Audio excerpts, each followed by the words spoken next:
I'm very lucky now today in that I've had the opportunity to share the partners' experiences from around Europe again, but also in the fact that I have an assistant who is going to be able to talk more to you about the in-service teacher training than I actually could, because he is one of the people who's very heavily involved in it.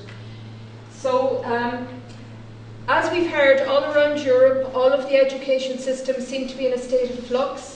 We've spoken about this already at the partners' meetings and the previous conferences. A lot of the initiatives in Ireland that are currently being undergone are stemming from the Salberg report, which was commissioned by the Higher Education Authority and published in mid-2012.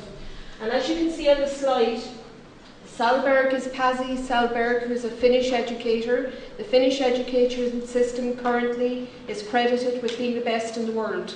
So our government, through the Higher Education Authority, commissioned Salberg, and he chaired the committee who developed the report. And they've made a number of points, and one of them is that Ireland needs to invest more in continuous improvement of the education system. So it's not a case of this year there's an initiative, it's passed, and then we let it go. We have to have continuous improvement. We should, and in the afternoon we're going to hear from various chemistry education research groups from different parts of the country.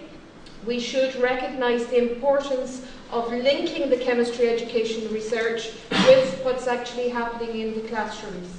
And we also should have international cooperation. So I think today is a very good example of that, that if we share experiences from our partners internationally, then maybe we can better inform what's happening in our education system, and not just for chemistry. In terms of internationally recognised teacher education systems, high quality instruction should depend on both pedagogy and pedagogical content knowledge. There should be a strong focus on research as a basis of teaching and learning, and a close and systematic engagement with schools. So all of the things that we're trying to do in the project are also initiatives and ideas that should be carried out across the education systems. Currently in Ireland there are two ways in which a person can become a chemistry teacher or a teacher of any subject at second level. One is the concurrent mode, in which both subject and pedagogical content knowledge are delivered in tandem. So these kinds of degrees include both professional studies, foundation studies in the subject area, school placement, and in total the concurrent qualification has to have a minimum of 240 ECTS credits. The consecutive mode of initial teacher education involves a student studying a primary degree in a subject area of at least one approved curricular subject. And the subject degree should have a minimum of 180 ECTS credits. This then is followed by postgraduate pedagogical studies, and they should have a minimum of 60 ECTS credits. And this is one of the areas in which we have a change currently, because the professional postgraduate pedagogical studies now form a 2-year course, whereas previously they were a 1-year course. In order to qualify to teach chemistry, and as Peter Jackson, who is going to pick up the talk from me in a few moments, has pointed out, this is now. This isn't the past, this is what the teachers have to have now to be able to teach chemistry in school and to be able to apply for permanency in their positions. They must hold a degree level qualification or equivalent with chemistry studied up to and including the 3rd year level. The qualifying degree must be equivalent to at least level 8 and with a pass result in all examinations pertinent to the subject of chemistry. The qualifying degree must carry at least 180 ECTS credits or equivalent, with the specific study of chemistry modules for at least 60 ECTS credits. So previously, courses in different institutions were qualified to allow their students to progress to the postgraduate qualification. Now the student has to produce a portfolio of evidence that they have sufficient subject matter in the chemistry area to be able to teach chemistry.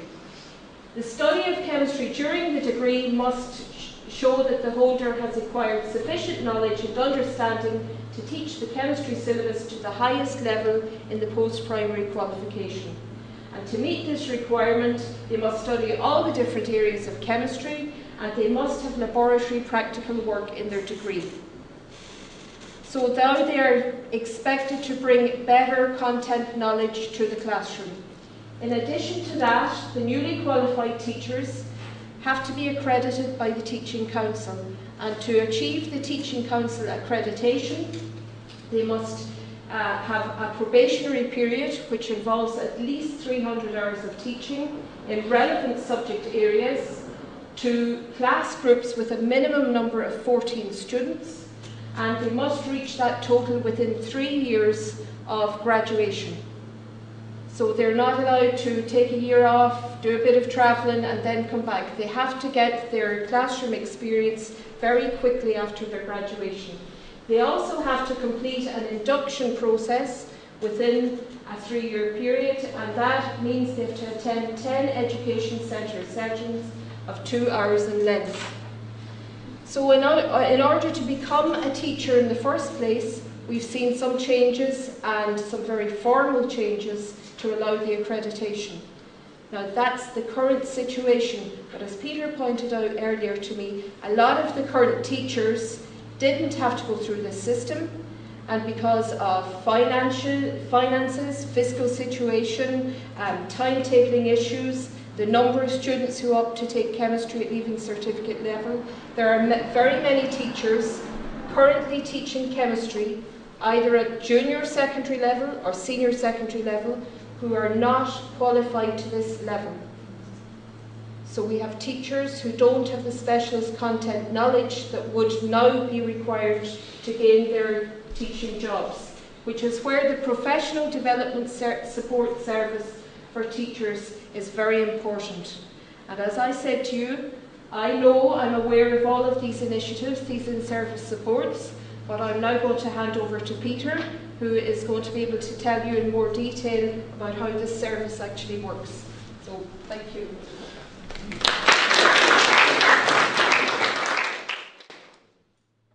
Okay, the Professional Development Service for Teachers, its name has changed over the years. That's the current acronym PDST.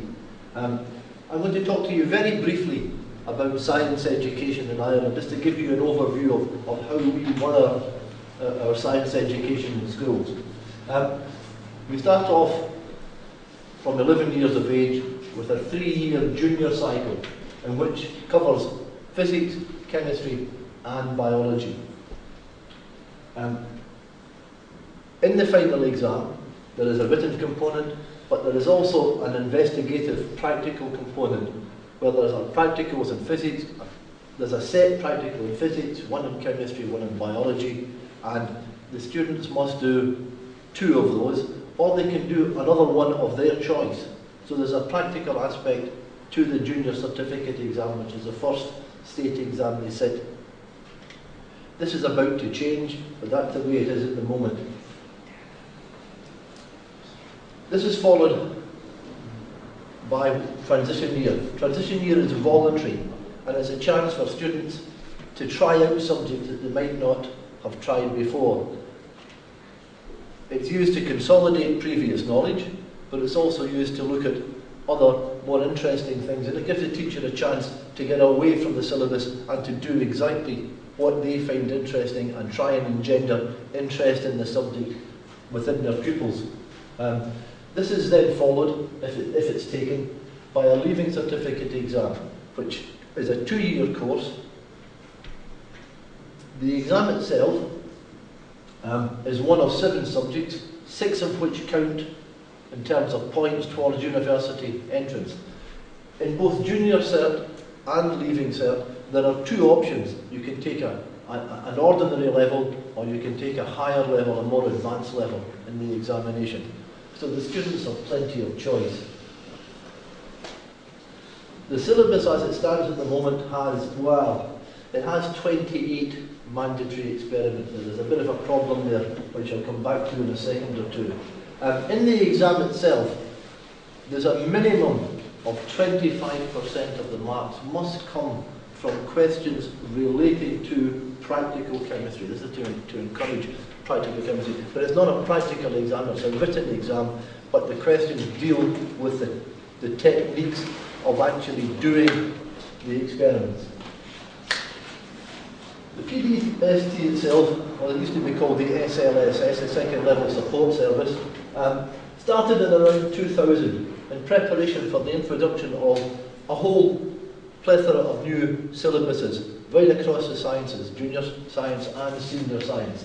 And it was set up because, as Marie mentioned, many teachers teaching chemistry at leaving certificate level and indeed teaching chemistry at junior certificate level have no real qualification in chemistry. They may not have studied chemistry in college at all. So we had to get some way of explaining the syllabus to them and telling them how to go about doing the experiments and so on. So that kept us very, very busy. Now we have a major issue because a whole pile of chemicals were banned overnight. All the chromates, all the borates, all the cobalt compounds, we were told to take them out of school. We could not do those experiments anymore. So a big chunk of experiments were taken away, and the syllabus is now being modified to replace that lost practical material. And our job is to be a conduit to explain to teachers how to go about the rationale behind these experiments. And we are actually starting to plan that for our next set of outward bound courses. In the past, most of the team leaders, and I'm talking really about chemistry, the team leader of chemistry was seconded from school and worked full time. Due to financial pressures now, that is pretty well stopped. Most team leaders work on a voluntary basis doing exactly what they were doing before, plus a full teaching load. And then the people who go out and deliver the courses on the coalface, so to speak, are called local facilitators. And I'm one of those. I'm a local facilitator. I go around giving the courses. The people who do this, we have a team of 14. We're all practicing and retired teachers. Most of us have been involved as authors of books, revision books, textbooks, markers of state exams, involved in supervising and giving parts of the PDE, the Teacher's Professional Training Programme, none of which brings in very much money, but it's because we're interested we do that. And we all love our subject, and we want to sort of pass that enthusiasm and love of our subject onto the teachers in the hope that they will do the same to their pupils. And the other thing we want to try and do is to stop people reinventing the wheel. If you've got a good way of doing something, we want to share it with people, let them know, save them the time and hours that it takes to work things out. So how do we go about that? Well, we work as a team. We meet 3 or 4 times a year and we discuss our plans, and then we go off and we do some work and we communicate all the time about it, and we plan our events. Our events happen countrywide. Throughout Ireland, there are teacher centres, resource centres for teachers, both for primary and post-primary, and we use these as basis to disseminate the information. We do our best to ensure that the materials that we give out, that we use, that we teach, are useful. And to do that, at the end of every course we give, we ask people to fill in an assessment sheet, and at the end of that, we ask them, what would you like to find out more about? And we collate all that, and we use that to help us plan ahead. We also have at the moment new syllabuses coming online. And these new syllabuses, it's hoped, will involve actual practical chemistry. And we are actually started planning for that already, trying to figure out how are they going to do this, given the financial constraints at the moment. And we think it's going to be microchemistry, so we are starting to develop microchemistry courses for teachers. So we're forward-looking. We always want to look ahead, try and see what's happening. We do our best at every opportunity to stress cross-curricular links, because chemistry is not a standalone subject. Chemistry is a subject that impinges on every single area of life, and anything we can do in that respect, we will do. We also pay great attention to literacy and numeracy, and we try to get teachers to put that into their lessons as well. And any resources that we have as a group, we make them available to all teachers. Any teacher, whether they're a science teacher or not, they're welcome to come, get our resources, take them, use them, do what they like with them. We think that the use of ICT is incredibly important. When I started teaching, which was a long time ago, ICT wasn't there. And the changes over the years have just been fantastic, and I can see how much easier it is to convey ideas to children, to get them to see the concept rather than just learn the stuff off, and ICT makes that available. We use things like Schoology, Weebly. How many minutes have we got? 5. Okay. Right? We run online courses. The last one I did was in PowerPoint, how to make PowerPoint animations, because they can be really useful, especially in chemistry, for reaction mechanisms are fantastic.